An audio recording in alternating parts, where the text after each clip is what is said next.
Let's mic आज का अखबार। नमस्कार, लेट्स माइक में आपका स्वागत है। आज का अखबार के साथ मैं राखी जैन। द न्यूयॉर्क टाइम्स में प्रकाशित लेख, हम बार बार खुद को क्यों धोखा दे देते हैं कि एआई सचेत है। इस लेख में इसी दिलचस्प लेकिन अहम सवाल को उठाया गया है। लेख कहता है कि आजकल बार बार ऐसा हो रहा है कि कोई बड़ा वैज्ञानिक या तकनीकी विशेषज्ञ कुछ देर किसी एआई चैटबॉट से बात करता है और फिर ये सोचने लगता है कि शायद ये मशीन सचमुच सोच रही है, यानी इसमें चेतना हो सकती है। इसके बाद बहस छिड़ जाती है, क्या एआई में भी दिमाग या आत्मा जैसी कोई चीज है। लेकिन लेखक का कहना है ये पूरा मामला हमारी समझ की एक गलती से पैदा हो रहा है। लेख समझाता है कि जिन लोगों को एआई की तकनीक की गहरी समझ है, जैसे कंप्यूटर वैज्ञानिक या इंजीनियर, वही कभी कभी इस भ्रम में फंस जाते हैं। उदाहरण के तौर पर ब्लैक लेमोइन, इलिया सुत्सेकर, जोफ्री हिंटन जैसे नाम सामने आए हैं, जिन्होंने कभी न कभी ये कहा कि एआई में चेतना जैसी कुछ झलक हो सकती है। हाल ही में मशहूर जीव विज्ञानी रिचर्ड डॉकिंसन भी इसी तरह की सोच में पड़ गए। लेख का मुख्य तर्क यह है कि एआई का आउटपुट असल में संस्कृति है, ना कि चेतना। यानी मशीन के अंदर कोई सोचने समझने वाला दिमाग नहीं होता, बल्कि वो करोड़ों खरबों शब्दों के डेटा से पैटर्न पहचान कर जवाब बनाती है। लेकिन ये जवाब इतने सटीक, भावनात्मक और अर्थपूर्ण लगते हैं कि हमें लगता है कि सामने कोई सोचने वाला मौजूद है। लेख एक दिलचस्प उदाहरण देता है। जब रिचर्ड डॉकिंस ने अपने उपन्यास का टेक्स्ट एआई को दिया और समय के अनुभव पर सवाल पूछा, तो एआई ने बहुत सुंदर और गहरी भाषा में जवाब दिया। उसने इंसानी अनुभव को समय में चलती हुई एक बिंदु बताया और खुद को नक्शे की तरह समय को देखने वाला कहा। इस तरह की भाषा सुनकर डॉकिंस को लगा, अगर ये चेतना नहीं है तो फिर चेतना है क्या। लेकिन लेखक यहाँ एक अहम बात पकड़ता है, ये सब रूपक है, असली अनुभव नहीं। एआई ने जो कहा वो उसने कहीं से सीखी हुई भाषा का पैटर्न है, ना कि उसका खुद का महसूस किया हुआ सच। यानी मशीन ने समय को महसूस नहीं किया, उसने सिर्फ इंसानों के लिखे विचारों को जोड़कर जवाब बना दिया। लेख ये भी कहता है कि एआई कंपनियां इस तरह की घटनाओं को बढ़ावा देती हैं, ताकि ये लगे कि वो किसी सुपर इंटेलिजेंस के करीब हैं। इससे लोगों में डर भी पैदा होता है और उत्साह भी। लेकिन असली खतरा ये नहीं कि एआई के पास चेतना है, बल्कि ये है कि हम उसके काम करने के तरीकों को गलत समझ रहे हैं। आखिर में लेख एक सरल लेकिन गहरी बात कहता है, हमें एआई के जवाबों को पढ़ने का तरीका बदलना होगा।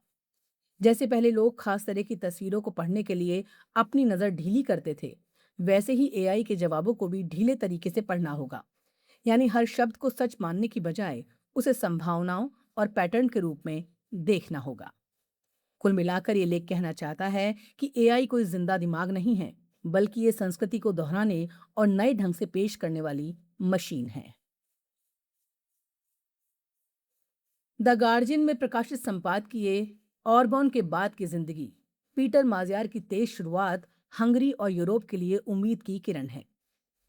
इसमें हंगरी की राजनीति में आए बड़े बदलाव और उसके यूरोप पर असर को समझाने की कोशिश की गई है। लेख कहता है कि पीटर माजियार की ऐतिहासिक जीत ने सिर्फ हंगरी ही नहीं, बल्कि पूरे यूरोप की राजनीति में नई ऊर्जा भर दी है। लंबे समय तक सत्ता में रहे विक्टर ऑर्बन के दौर के खत्म होते ही ब्रसेल्स में भी बदलाव साफ दिखाई देने लगा है। संपादकीय बताता है कि नई सरकार ने आते ही यूरोपीय संघ के कई अहम फैसलों पर लगे हंगरी के वीटो को हटा दिया, जैसे इजरायली हिंसक बसने वालों पर प्रतिबंध और यूक्रेन को आर्थिक मदद जैसे मुद्दे, जिन्हें ऑर्बन सरकार रोकती रही थी। यानी हंगरी अब यूरोप के साथ टकराव की बजाय सहयोग की राह पर लौटता दिख रहा है, जो इस समय के जटिल वैश्विक हालात में बेहद अहम माना जा रहा है। लेख ये भी कहता है कि माजियार को एक कमजोर अर्थव्यवस्था विरासत में मिली है, जो सालों की भ्रष्ट व्यवस्था और पक्षपात से जकड़ी रही है। अब उनकी कोशिश होगी कि यूरोपीय संघ के साथ रिश्ते सुधार कर रुके हुए अरबों यूरो के फंड को वापस हासिल किया जाए। लेकिन इसके लिए उन्हें न्यायपालिका में सुधार और भ्रष्टाचार पर सख्ती जैसे ठोस कदम उठाने होंगे। और शुरुआती संकेत बताते हैं कि वो इस दिशा में तेजी से काम कर रहे हैं। संपादकीय खास तौर पर इस बात पर जोर देता है कि ऑरबॉन के 16 साल के शासन में एक तरह की सॉफ्ट तानाशाही का ढांचा खड़ा हो गया था, जिसे तोड़ना आसान नहीं होगा। सत्ता और पैसे का एक मजबूत नेटवर्क बन चुका है। लेकिन माज़ियार की बड़ी जीत और संसद में मजबूत बहुमत ने इस पुराने ढांचे को कमजोर करना शुरू कर दिया है। कई बड़े कारोबारी और सत्ता से जुड़े लोग अब जांच के दायरे में हैं और अपनी स्थिति बचाने की कोशिश कर रहे हैं। लेख ये भी रेखांकित करता है कि माज़ियार ने साफ कहा है कि अब कानून से ऊपर कोई नहीं होगा और जो लोग गलत तरीके से कमाई कर भागने की कोशिश करेंगे उनके खिलाफ कार्रवाई होगी। साथ ही उन्होंने ये वादा भी किया कि नया हंगरी ऐसा देश होगा जहां उदार विचारों और असहमति की आवाज को दबाया नहीं जाएगा। आखिर में संपादकीय का संदेश साफ है। माज़ियार ने अच्छी और तेज शुरुआत की है, लेकिन असली चुनौती इसे बनाए रखने की है। हंगरी के लोकतंत्र को मजबूत करना, लोगों का भरोसा जीतना और यूरोप के साथ संतुलन बनाना, ये सब लंबी प्रक्रिया है। अगर ये रफ्तार बनी रहती है तो ये बदलाव सिर्फ हंगरी ही नहीं, पूरे यूरोप के लिए सकारात्मक साबित हो सकता है। अल जजीरा में प्रकाशित लेख, ईरान संघर्ष क्यों ब्रिक्स के लिए सिरदर्द बनता जा रहा है।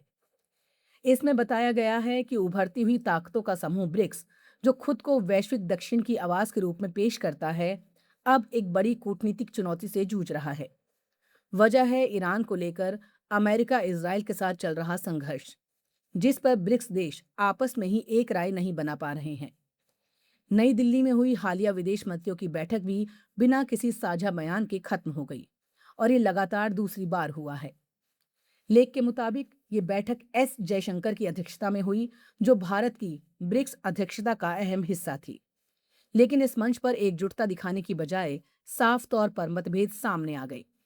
एक तरफ अब्बास अराक्ची थे, जिन्होंने अमेरिका और इजराइल पर अंतर्राष्ट्रीय कानून तोड़ने का आरोप लगाते हुए ब्रिक्स से उसकी निंदा करने की मांग की।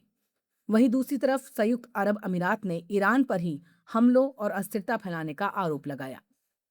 लेख बताता है कि असल समस्या ये है कि अब ब्रिक्स के अंदर ही ऐसे देश शामिल हैं जो आपस में टकराव की स्थिति में हैं, जैसे ईरान और यूएई। ऐसे में किसी एक पक्ष के खिलाफ बयान देना लगभग नामुमकिन हो जाता है। यही वजह है कि बैठक के अंत में सिर्फ इतना कहा गया कि सदस्यों के बीच अलग अलग विचार हैं, लेकिन किसी का नाम लेकर जिम्मेदारी तय नहीं की गई। लेख इस पूरी स्थिति को बड़े संदर्भ में रखकर देखता है। ईरान और अमेरिका इजराइल के बीच जारी युद्ध ने वैश्विक ऊर्जा सप्लाई, समुद्री रास्तों और कूटनीति को प्रभावित किया है। डोनाल्ड ट्रंप की चीन यात्रा और वैश्विक शक्ति संतुलन के बदलते समीकरणों के बीच ये टकराव और भी संवेदनशील बन गया है। ऐसे समय में ब्रिक्स से उम्मीद थी कि वो एक मजबूत और एकजुट आवाज पेश करेगा, लेकिन वो खुद ही बटा हुआ नजर आया। लेख ये भी बताता है कि भारत ने एक संतुलित रुख अपनाने की कोशिश की, संवाद और कूटनीति पर जोर दिया, समुद्री रास्तों की सुरक्षा की बात की और किसी एक पक्ष का नाम लेने से बचा। लेकिन इसके बावजूद मतभेद इतने गहरे थे कि सहमति बन ही नहीं पाई।